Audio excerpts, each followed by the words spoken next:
불을 끄면 이 집안은 끝납니다.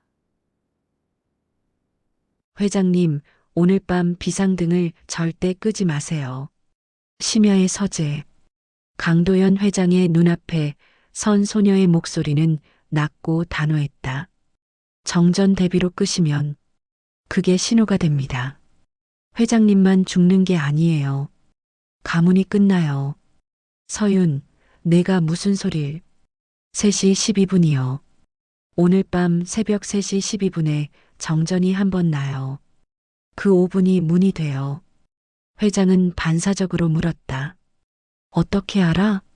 하지만 16살 소녀는 대답 대신 방안을 천천히 돌았다. 창문의 높이, 커튼의 두께, 책상에서 문까지의 거리. 손가락으로 무언가를 재듯 허공에 선을 그었다. 조명이 반만 꺼지면 저 복도 끝이 통째로 사라져요. CCTV도 이 각도는 못 잡아요. 회장은 등골이 서늘해졌다. 저 소녀는 단 3일 만에 이 저택의 보안 약점을 꿰뚫고 있었다. 서윤은 책상 앞에 멈춰섰다. 그리고 서랍을 가리켰다. 저기, 뭔가 있으시죠? 회장이 서랍을 열자 오래된 펜 드라이브 하나가 나왔다. 서윤의 손이 미세하게 떨렸다. 괜찮아요. 나중에 봐도 돼요. 하지만 그 눈빛은 괜찮지 않았다.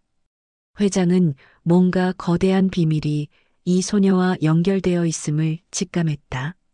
서윤이 창밖을 보며 나지막이 말했다. 야간 투시경이요. 갑자기 밝은 빛 쬐면 눈 멀어요. 5분은 아무것도 못 봐요. 회장은 그 한마디가 무슨 의미인지 알 수 없었다.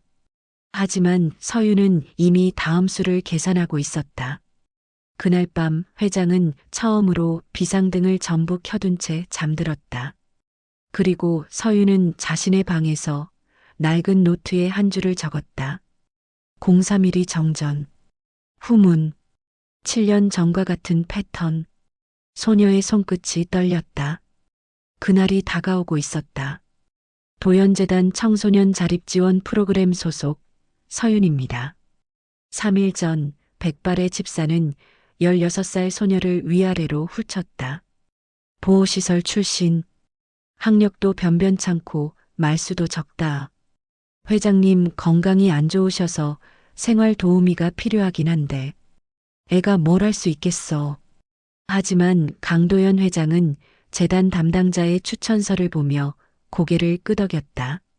관찰력과 기억력이 비범하다. 좋아. 일단 한 달만 지켜보지. 저택의 하인들은 서윤을 투명인간 취급했다. 시설애가 뭘 안다고. 하지만 서윤은 신경 쓰지 않았다. 그저 조용히 관찰했다. 복도의 출입카드 리더기, 각 방의 동선, 경호원들의 교대 시간, 특히 출입카드 리더기. 서윤은 무의식적으로 그 구멍 위치를 손가락으로 짚었다. 보호시설에서 배운 습관이었다. 살아남으려면 출구를 외워야 한다. 입주 이틀째 밤. 회장은 또 두통에 시달렸다. 왜 매일 밤마다. 서윤이 차를 내오며 조용히 말했다. 침실에서 뭔가 나오고 있어요. 뭐? 냄새는 안 나는데. 공기가 다르거든요. 아래에서 올라오는 것 같아요. 회장은 처음엔 믿지 않았다. 하지만 서윤의 눈빛은 진지했다. 다음 날 설비팀이 침실 하부를 점검했을 때 모두가 얼어붙었다. 마루 밑 환기구 근처에 작은 장치가 숨겨져 있었다. 이게 뭐야? 기술팀이 분석했다. 미세가스 방출 장치입니다. 판단력을 흐리게 하는. 회장의 두통은 자연스러운 게 아니었다. 누군가 의도적으로 만든 것이었다. 서윤은 그 장치를 보며 눈빛이 차가워졌다. 그리고 그날 밤부터 잠들지 않았다. 새벽 4시까지 노트에 이 저택의 구조를 그렸다. CCTV 사각지대 17곳, 경호원 동선 교차점 9곳, 출입 로그 누락 구간 3곳, 그리고 마지막 줄. 0312 정전 후문. 침입 예상. 서윤은 펜을 내려놓고 창밖을 바라봤다. 누군가 이 집을 노리고 있었다. 그리고 그 방식은 7년 전 아버지를 죽인 그들과 똑같았다. 누가 가르쳤니? 다음 날 아침 회장은 서윤의 방 책상 위에 놓인 노트를 발견했다. 그리고 펼치는 순간 숨이 멈췄다. 저택의 구조도. 하지만 이건 단순한 평면도가 아니었다. CCTV 사각지대, 경호원 동선, 출입 로그 누락 구간까지, 심지어 시간대별 취약점까지 빨간 펜으로 표시되어 있었다. 서윤. 회장의 목소리에 소녀가 돌아봤다. 이도면. 누가 가르쳤니? 서윤은 잠시 침묵했다. 그리고 조용히 대답했다. 아버지가 숫자로 세상을 보라고 했어요. 숫자로? 네. 거리, 시간, 패턴. 모든 게 숫자예요. 숫자는 거짓말을 안 하니까요. 회장은 서윤을 다시 봤다. 16살 소녀가 아니었다. 저 눈빛은 무언가를 잃고 무언가를 지키기 위해 살아온 사람의 눈이었다. 내 아버지는 누구였니? 서윤은 대답하지 않았다. 다만 도면을 가리켰다. 회장님, 누군가 이 집에 침입하려고 준비하고 있어요. 그것도 곧. 근거는 마루 및 장치요. 저건 단순히 회장님 아프게 하려고 설치한 게 아니에요. 준비 단계예요. 뭘 준비한다는 거야? 서윤이 도면의 한 지점을 짚었다. 3일 뒤 새벽 3시 12분. 이 집은 매달 15일 새벽에 시스템 점검으로 5분간 정전이 있어요. 전력 사용 기록 확인했어요. 그럼 그때를 노리고. 네. 정전을 신호로 쓰는 팀이 대기하고 있을 거예요. 그래서 비상등을 켜야 한다고 한 거예요. 회장은 떨리는 손으로 전화를 들었다. 경호팀장, 당장 내 방으로 와. 10분 후 이정은 경호팀장이 도착했다. 35의 냉철한 여성. 그녀는 서윤을 의심의 눈초리로 봤다. 회장님, EMR을 믿으시는 겁니까? 도면을 봐. 이정은이 도면을 보는 순간 표정이 굳었다. 이건 우리 내부 자료보다 정확한데요. 서윤이 조용히 말했다. 3일 뒤 새벽 3시 12분. 후문 쪽에서 침입이 시작될 거예요. 준비하세요. 이정은은 여전히 의심스러웠지만 도면의 정확성을 부정할 수 없었다. 그날 저녁 경호팀이 침실 마루를 완전히 뜯어냈다. 그리고 두 번째 장치가 발견됐다. 소형 발화 장치. 타이머가 설정되어 있었다. 작동 예정 시간 3월 15일 315. 회장의 얼굴이 창백해졌다. 정말 날 죽이려고. 누군가 정말로 회장을 죽이려 하고 있었다. 그것도 정확한 시간표를 가지고. 그 무렵 도연그룹은 위기에 빠져 있었다. 검찰의 특별 수사가 시작되면서 그룹의 주요 계좌가 동결됐다.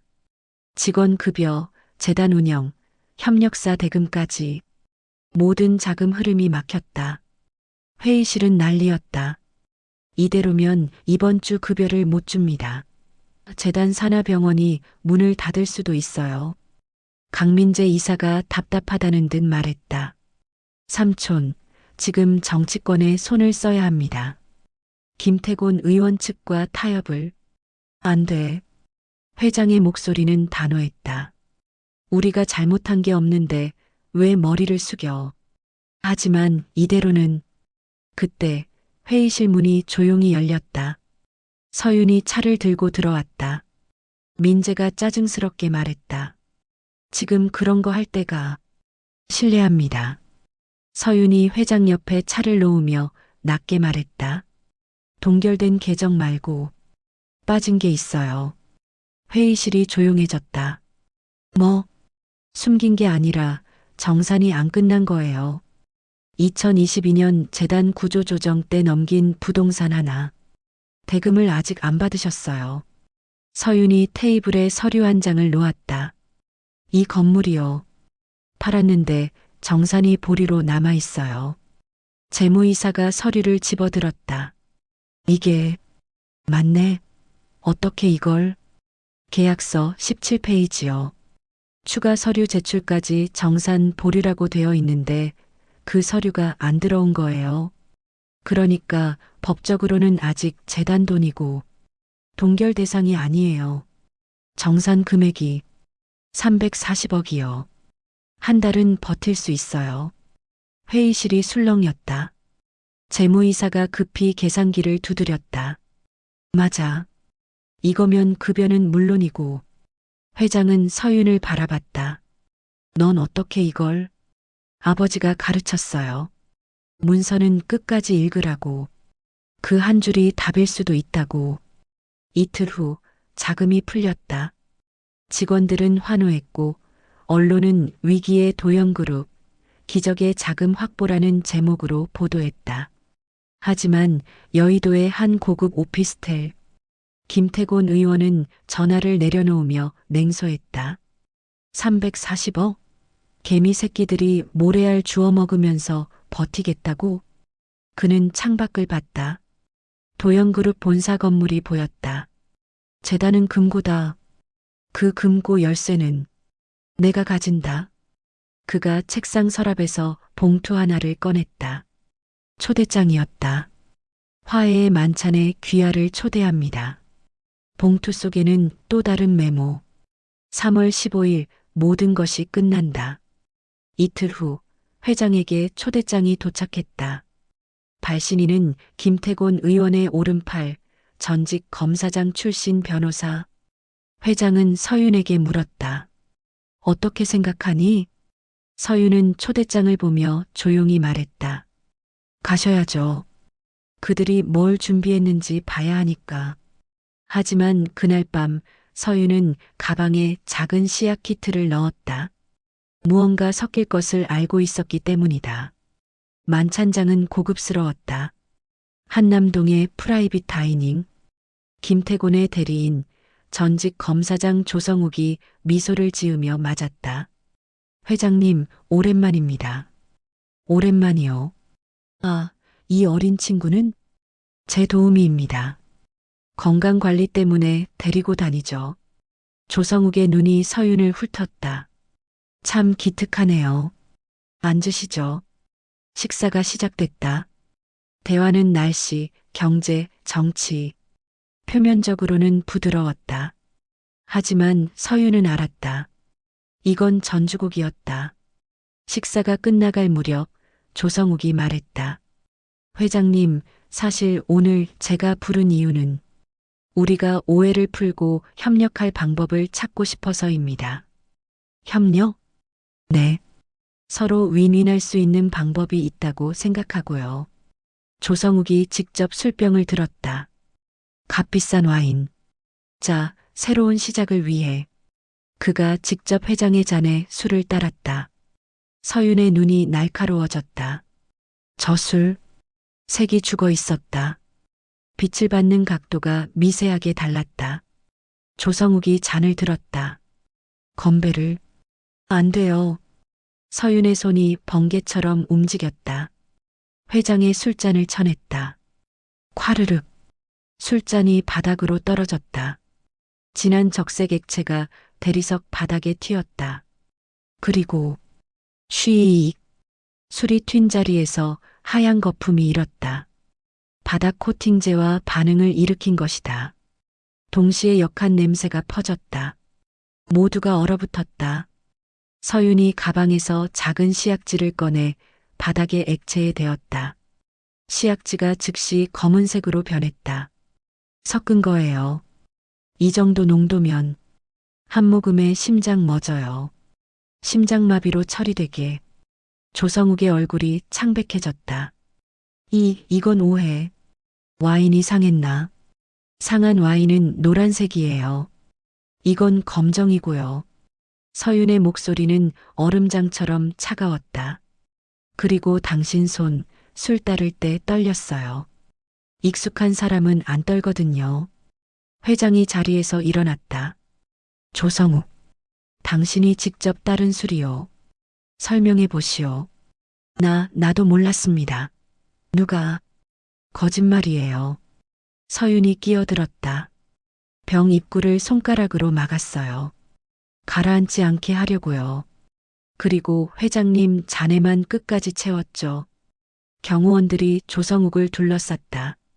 만찬장은 아수라장이 됐다. 경찰이 불려왔고 조성욱은 끌려갔다. 하지만 차 안으로 돌아온 서윤은 안도하지 않았다. 오히려 더 긴장했다. 회장이 물었다. 살았구나. 고맙다, 서윤. 아니에요. 서윤이 고개를 저었다. 이건 시작이에요. 무슨? 진짜 암살이 아니었어요. 시험이었죠. 우리가 얼마나 알고 있는지, 얼마나 준비했는지 확인하는 거예요. 그럼 진짜는? 서윤이 창밖을 봤다. 밤하늘에 보름달이 떠 있었다. 3일 뒤에요. 새벽 3시 12분. 정전 시간. 그게 진짜예요. 3월 15일. D-데이. 오후 6시 회장 저택에 긴급회의가 소집됐다. 참석자는 회장, 이정은 경호팀장, 그리고 서윤. 이정은이 물었다. 정말 오늘 밤에 침입이 있을 거라고 확신합니까? 네. 서윤이 도면을 펼쳤다. 새벽 3시 12분 정전이 일어나요. 그 5분 동안 침입팀이 들어올 거예요. 어떻게 막죠? 서윤이 도면에 빨간 동그라미를 그렸다. 막지 않아요. 들어오게 해야죠. 뭐? 대신 이렇게 해요. 서윤이 설명하기 시작했다. 첫째, 정전 신호를 없애요. 비상등, 복도등, 정원등 전부 켜두는 거예요. 과할 정도로. 왜요? 야간 투시경 쓰고 오면요. 갑자기 밝아지면 눈 멀어요. 5분은 못 봐요. 침입팀은 어둠을 기대하고 올 거예요. 그런데 온 집이 화나면 당황할 수밖에 없어요. 이정은의 눈이 빛났다. 계속하세요. 둘째, 경호 인력은 밖에 두지 마세요. 안에 숨겨야 해요. 어디에? 처마 밑, 기둥 뒤, 복도 양쪽. 사각지대에 매복하세요. 침입팀이 들어온 다음에 포위하는 거예요. 셋째, 침입 경로를 열어둬요. 후문 쪽 카드 리더기를 5분간 꺼두는 거예요. 회장이 놀라 물었다. 그럼 그들이 쉽게 들어오잖아. 네. 그래야 덫에 걸리죠. 들어오게 만든 다음 나가는 길을 막는 거예요. 이정은이 고개를 끄덕였다. 대담하네요. 하지만 논리적이에요.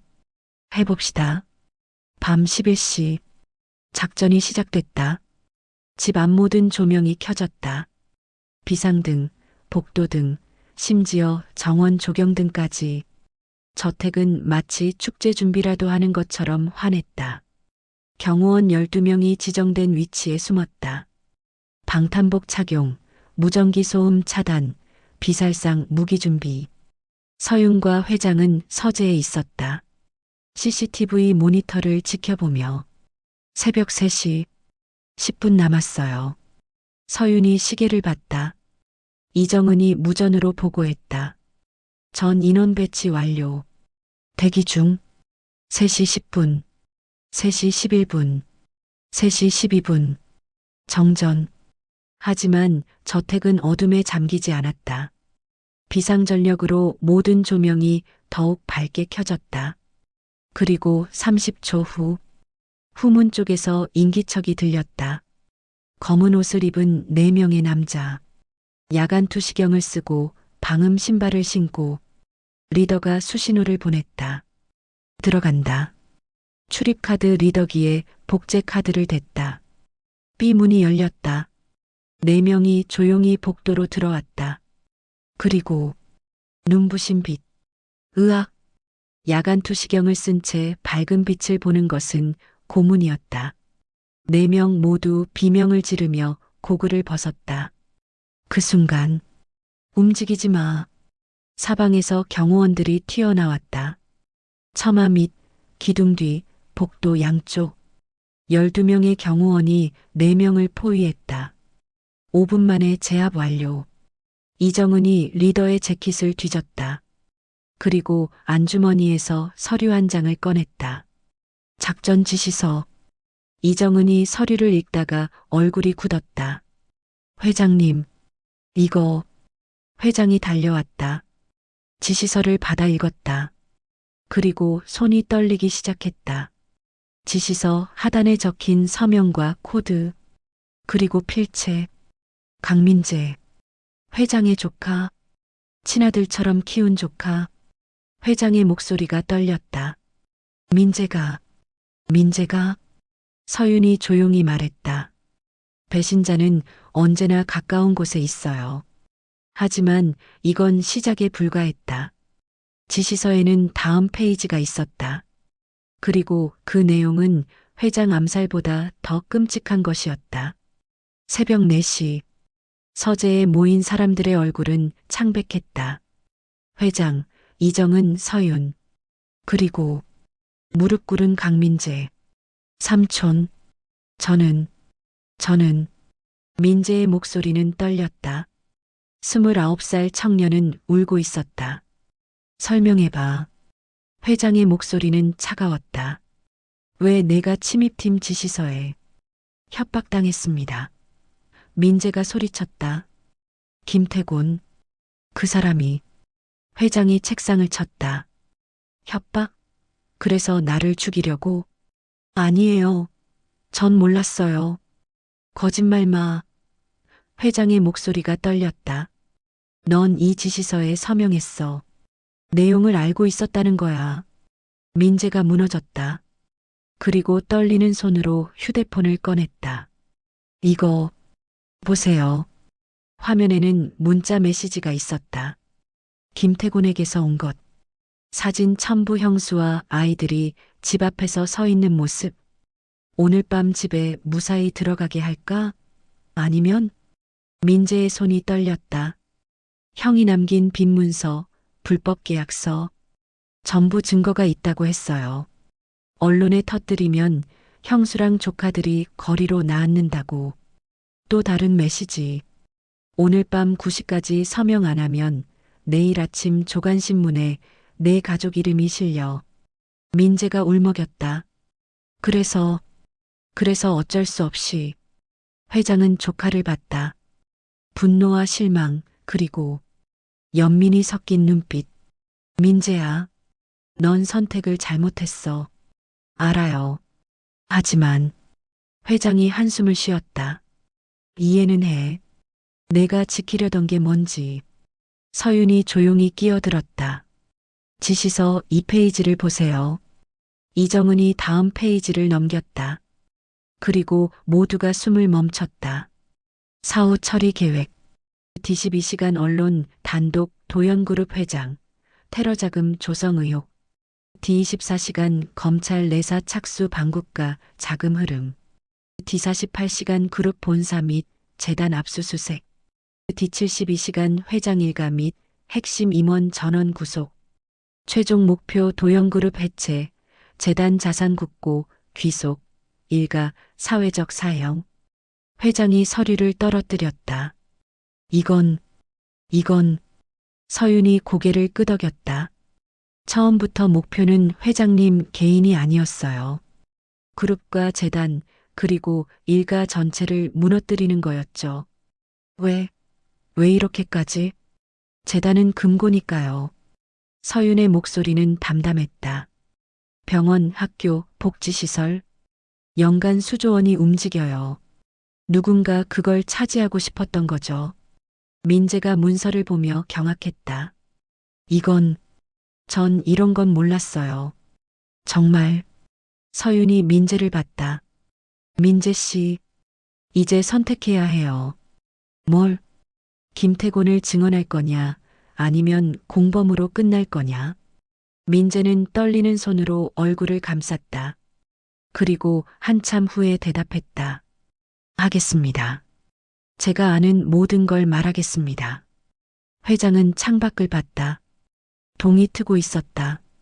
서윤이 조용히 말했다. 하지만 민재 씨 증언만으로는 안 돼요. 왜? 김태곤은 백업이 있을 거예요. 빠져나갈 구멍을 이미 만들어뒀어요. 그럼 어떻게? 서윤이 주머니에서 오래된 펜 드라이브를 꺼냈다. 회장 서랍에서 나왔던 바로 그것. 이게 필요해요. 그게 뭔데? 서윤의 눈에 슬픔이 어렸다. 이건 우리 집이 무너질 때 아버지가 마지막으로 남긴 거예요. 회장은 처음으로 깨달았다. 서윤의 정체를, 그리고 그녀가 왜 이곳에 온 것인지를. 내 아버지가 누구였니? 서윤은 펜 드라이브를 테이블에 놓았다. 손이 떨렸다. 서민호. 도연그룹 감사실장이었어요. 회장의 얼굴이 창백해졌다. 민호. 민호가 내 아버지? 네. 그럼 7년 전 그 사건. 2019년 3월. 도연그룹 내부 고발 사건. 비자금 조성 의혹을 추적하던 감사실장 서민호가 의문의 사고로 사망했다. 공식적으로는 우울증으로 인한 자살. 하지만 자살이 아니었어요. 서윤의 목소리가 떨렸다. 아버지는 죽기 직전까지 저한테 전화했어요. 윤아, 숫자를 기억해. 진실은 숫자 속에 있어. 그리고 이 드라이브를 절대 잃어버리지 마. 서윤의 눈에 눈물이 고였다. 그게 아버지의 마지막 말이었어요. 그날 밤 아버지는 자살했어요. 하지만 전 알아요. 누가 죽였는지. 김태곤. 네. 아버지가 추적하던 비자금의 실제 주인이 김태곤이었어요. 그룹 명의를 빌렸던 거죠. 아버지가 그걸 알아냈고, 그래서 죽었어요. 회장은 주먹을 쥐었다. 나는 몰랐어. 민호가 그런 일을 당한 줄. 알아요. 회장님은 속았어요. 김태곤이 만든 조작 수사에 검찰, 경찰, 언론 모두 그의 사람들이었으니까요. 서윤이 펜 드라이브를 켰다. 노트북 화면에 파일들이 떴다. 녹취 파일 47개, 계좌 이체 기록 1203건, 결제 라인 로그 892건, 그리고 내부 문건 스캔본 340개. 이게 전부예요. 김태곤이 지난 10년간 만든 모든 범죄의 증거. 이정은이 파일을 열어봤다. 그리고 경악했다. 이건 전부 다 있네요. 네. 아버지가 7년 동안 모은 거예요. 그리고 제가 7년 동안 지킨 거죠. 회장이 물었다. 왜 이제야? 왜 7년이나 기다렸니? 혼자서는 안 됐어요. 서윤이 회장을 봤다. 증거만으로는 부족해요. 권력이 필요했어요. 그리고 믿을 수 있는 사람이. 그래서 나를. 네. 김태곤이 회장님을 노린다는 걸 알았을 때 기회라고 생각했어요. 회장님을 지키면서 동시에 김태곤을 무너뜨릴 수 있다고. 회장은 서윤을 다시 봤다. 16살 소녀. 하지만 7년간 복수를 준비한 전사. 넌 정말 대단한 아이구나. 아니에요. 전 그냥 아버지의 억울함을 풀고 싶었어요. 이정은이 물었다. 이제 어떻게 하죠? 서윤이 전화번호 하나를 적었다. 이 사람에게 연락하세요. 한지훈 기자. 탐사보도 전문이에요. 믿을 수 있어요? 기자는 특종에 목말라요. 그리고 이건 10년에 한 번 나올까 말까 한 특종이죠. 5일 후 한국의 모든 포털 사이트 메인에 같은 기사가 떴다. 단독 김태곤 의원, 검찰 언론 라인 동원한 조직적 범죄. 녹취 전문 입수. 한지훈 기자가 쓴 기사였다. 녹취 일부, 계좌 이체 기록 샘플, 그리고 내부 문건 일부가 공개됐다. 폭탄이 터졌다. 하지만 김태곤은 즉시 반격했다. 속보 김태곤 측 조작된 증거, 정치 보복 주장. 명예훼손 고소. 언론이 둘로 갈렸다. 김태곤 편 언론은 증거 조작을 외쳤고 일부는 진실 규명을 요구했다. 검찰은 움직이지 않았다. 김태곤의 라인이 여전히 살아있었기 때문이다. 회장이 초조하게 물었다. 이대로 묻히는 거 아니야? 서윤이 고개를 저었다. 아니요. 이건 1차예요. 1차? 김태곤이 조작이라고 주장하게 만든 거예요. 그래야 2차가 터져요. 2차가 뭔데? 서윤이 한지훈 기자에게 다시 연락했다. 3일 후, 이번에는 더 큰 폭탄이 터졌다. 단독 2보 2019년 서민호 감사실장 자살 사건, 조작 수사 정황 포착, 지시자 음성 파일 공개. 기사에는 결정적 증거가 담겼다. 김태곤의 목소리가 담긴 녹취. 서민호 처리는 깔끔하게. 자살로 마무리. 가족도 입 닫게 만들어. 그리고 2019년 당시 수사 로그. 증거 조작, 목격자 협박, 부검 기록 변조. 모든 과정이 담겨 있었다. 이번에는 달랐다. 김태곤 편 언론조차 침묵했다. 증거가 너무 명확했기 때문이다. 검찰이 움직였다. 이번에는 김태곤을 조사하기 위해 여론이 폭발했다. 국민청원 게시판이 마비됐다. 일주일 만에 김태곤은 구속됐다. 그와 연결된 검사 3명, 언론인 5명, 기업인 12명도 줄줄이 체포됐다. 도연그룹은 무혐의로 결론났다. 오히려 내부 고발자를 지키지 못한 국가의 실패라는 사과가 나왔다. 한 달 후, 회장 서재. 강도연은 서윤에게 서류를 내밀었다. 입양 서류야. 네. 넌 이제 나의 딸이 될 자격이 있어. 법적으로도 마음으로도. 서윤은 고개를 저었다. 감사합니다. 하지만 전 됐어요. 왜? 전 평범하게 살고 싶어요. 서윤이 미소 지었다. 친구 사귀고 학교 다니고 좋아하는 음악 듣고 그냥 16살처럼. 하지만 넌 이 가문이 전 서민호의 딸이에요. 그걸로 충분해요. 회장은 슬프게 웃었다. 그래.